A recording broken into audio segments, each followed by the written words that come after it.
ಮುಖ್ಯಮಂತ್ರಿ ಸಿದ್ದರಾಮಯ್ಯ ವಿರುದ್ಧ ಬಿಜೆಪಿ ಮುಖಂಡ ಎನ್ಆರ್ ರಮೇಶ್ ದಾಖಲೆ ಸಮೇತ ಲೋಕಾಯುಕ್ತಕ್ಕೆ ದೂರು ನೀಡಿದ್ದಾರೆ.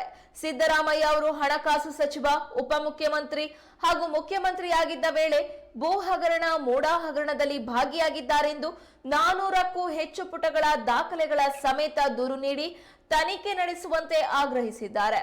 ದೂರು ನೀಡಿದ ಬಳಿಕ ಮಾಧ್ಯಮ ಪ್ರತಿನಿಧಿಗಳೊಂದಿಗೆ ಮಾತನಾಡಿದ ಅವರು 1997-98ರಲ್ಲಿ ಜೆಎಚ್ ಪಟೇಲ್ ಅವರ ಸರ್ಕಾರದಲ್ಲಿ ಉಪಮುಖ್ಯಮಂತ್ರಿಯಾಗಿದ್ದ ಸಿದ್ದರಾಮಯ್ಯ ಅವರು ಸ್ವಾಧೀನಪಡಿಸಿಕೊಂಡ ದೇವನೂರು 3ನೇ ಬಡಾವಣೆಯನ್ನ ಮೂಡಾ ಕೈಬಿಡುವಂತೆ ಅಧಿಸೂಚನೆ ಹೊರಡಿಸಿ ಅಧಿಕಾರ ದುರುಪಯೋಗ ಪಡಿಸಿಕೊಂಡಿದ್ದಾರೆ. ಅಲ್ಲದೆ 2004-05ರಲ್ಲಿ ಧರ್ಮಸಿಂಗ್ ಅವರ ಸರ್ಕಾರದಲ್ಲೂ ಕೂಡ ಉಪಮುಖ್ಯಮಂತ್ರಿಯಾಗಿದ್ದ ಸಿದ್ದರಾಮಯ್ಯ ಅವರು ಇದೇ ಭೂಮಿಯನ್ನ ಮೃತಲಿಂಗ ಎಂಬ ಹೆಸರಿನ ವ್ಯಕ್ತಿಯ ಹೆಸರಿನಲ್ಲಿ ಭೂ ಪರಿವರ್ತನೆ ಮಾಡಿಸಿದ್ರು ಅಂತ ಹೇಳಿ ಆರೋಪಿಸಿದ್ರು.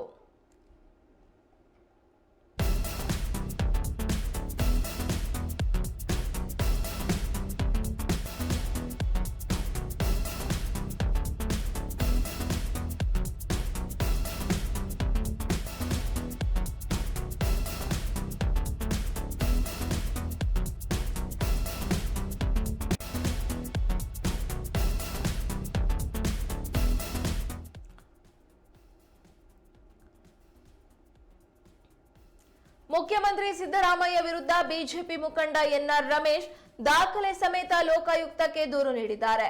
ಸಿದ್ದರಾಮಯ್ಯ ಅವರು ಹಣಕಾಸು ಸಚಿವ, ಉಪಮುಖ್ಯಮಂತ್ರಿ ಹಾಗೂ ಮುಖ್ಯಮಂತ್ರಿಯಾಗಿದ್ದ ವೇಳೆ ಭೂ ಹಗರಣ ಹಾಗೂ ಮೋಡಾ ಹಗರಣದಲ್ಲಿ ಭಾಗಿಯಾಗಿದ್ದಾರೆಂದು 400ಕ್ಕೂ ಹೆಚ್ಚು ಪುಟಗಳ ದಾಖಲೆಗಳ ಸಮೇತ ದೂರು ನೀಡಿ ತನಿಖೆ ನಡೆಸುವಂತೆ ಆಗ್ರಹಿಸಿದ್ದಾರೆ.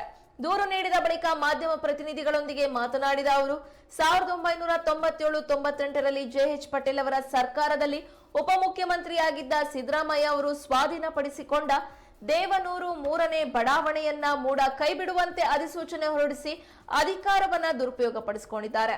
ಅಲ್ಲದೆ 2004-05ರಲ್ಲಿ ಧರ್ಮಸಿಂಗ್ ಅವರ ಸರ್ಕಾರದಲ್ಲೂ ಉಪಮುಖ್ಯಮಂತ್ರಿಯಾಗಿದ್ದ ಸಿದ್ದರಾಮಯ್ಯ ಅವರು ಇದೇ ಭೂಮಿಯನ್ನ ಮೃತಲಿಂಗ ಎಂಬ ಹೆಸರಿನ ವ್ಯಕ್ತಿಯ ಹೆಸರಿನಲ್ಲಿ ಭೂ ಪರಿವರ್ತನೆ ಮಾಡಿಸಿದ್ರು ಅಂತ ಹೇಳಿ ಆರೋಪಿಸಿ ಈಗ ಲೋಕಾಯುಕ್ತಕ್ಕೆ ದೂರು ನೀಡಿದ್ದಾರೆ.